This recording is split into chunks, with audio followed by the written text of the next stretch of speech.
What's up, guys? Happy Sunday evening. I know the workout week is coming up ahead, so I wanted to come on here and give you a couple really great stretches to improve your front squat. And what I mean by that is a couple of the main joints that you use that require mobility in your front squat are your hips and your shoulders, the shoulder and lat area. So I'm going to give you a couple stretches using number one, our balance pad, and then number two, the floss band, okay, the physical therapy floss band.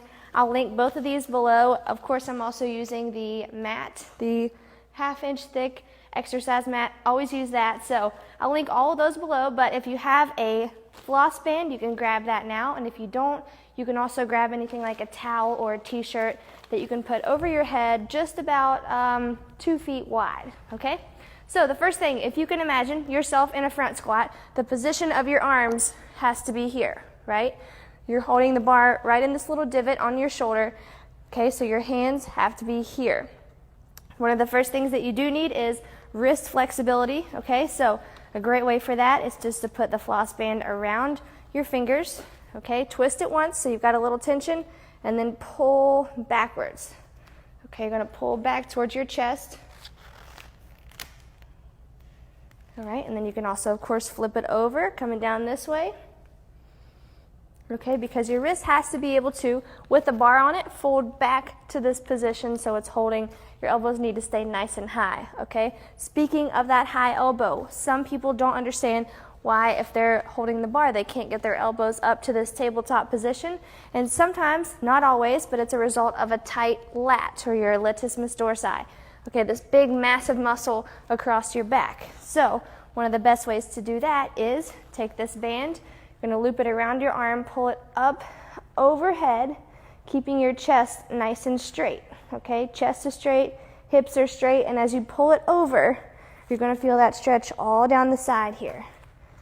Okay, so make sure you're coming up first, and then pull over, a little bit of a forward tilt with the shoulder.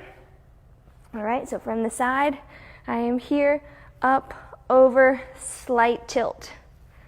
All right, and it's going to get that lat loosened up. You can also swing the cross stretch over your chest to get the posterior deltoid, which kind of ties into that lat area, but that'll help you get that front rack position where you're holding not down here, but here. Okay, so you have to worry less about any arm requirements. It's just sitting here in that tabletop position. So lat muscles and wrist mobility, that's number one. Number two, of course, is that lower body range of motion, the mobility.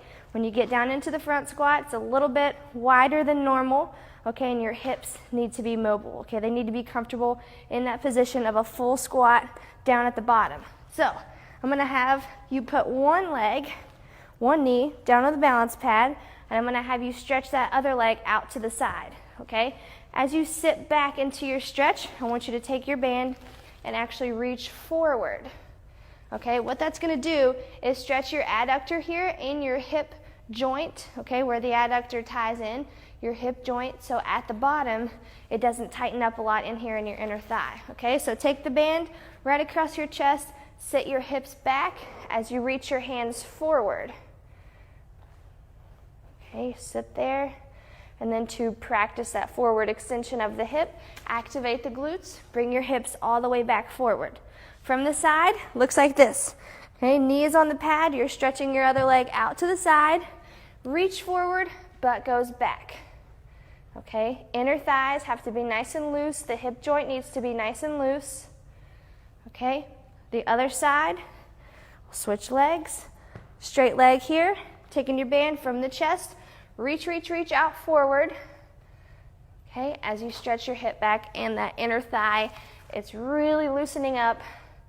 Okay, to have that flexibility and that range of motion to get all the way down into the squat. I want you to have comfort in the bottom of your squat versus if you're here and you're tight, your knees can start to cave in, causing, of course, possible injuries. So, what did we practice today? Just to recap, the wrist mobility of the front squat. You have to have a flexible wrist to hold that bar here on top, okay?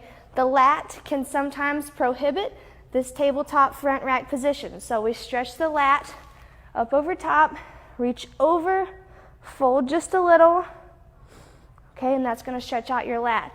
Last but not least, the adductor and the hip joint, okay, bent down onto our balance pad, which if you don't have one of these, I use it all the time. I highly recommend it. It's got pretty thick cushioning. I use it sometimes for a target for like split squats, anything like that.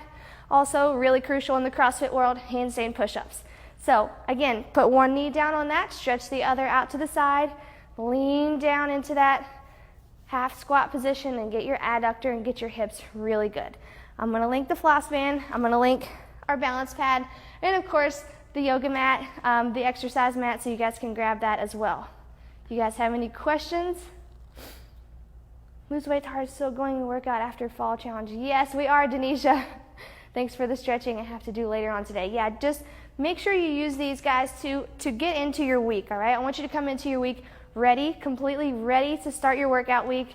And when you get into the week nice and mobile and flexible, your workouts are going to be so much better. Maybe you haven't worked out like you normally do over the weekend, sat around a little bit more, so let's get your body ready. If you have any questions, comment below, and I'm going to link everything I used here today in the comments below. You guys have an awesome week. I'll see you soon.